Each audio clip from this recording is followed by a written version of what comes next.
সর্বশেষ ভদ্রতার সাথে হাতে পায়ে ধরে বলতেছি, এরপরে ভদ্রতাও থাকবে না, সভ্যতাও থাকবে না। বাথরুম পরিষ্কার করার ঝাড়ু স্যান্ডেল নিয়ে কিন্তু রাস্তায় নামবো।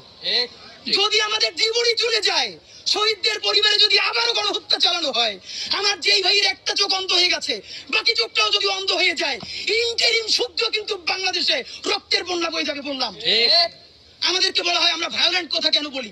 কাজ করে ভায়োলেন্ট, গণহত্যাকারীরা পালাইতে দেয়, হাজার হাজার কোটি টাকা খায়, বদমাইশি করে, টেন্ডারবাজি করে, গণহত্যা প্রত্যেকটা খুনিকে সীমান্ত পার করে দেয়। আমাদেরকে বলে কি এত উশৃঙ্খল কথা বলে কেন? মানে এদেরকে দরকারি হলো কথার আগে জুতো মারা, এইটা মারতে পারিনি, এইটা আমাদের ব্যর্থতা।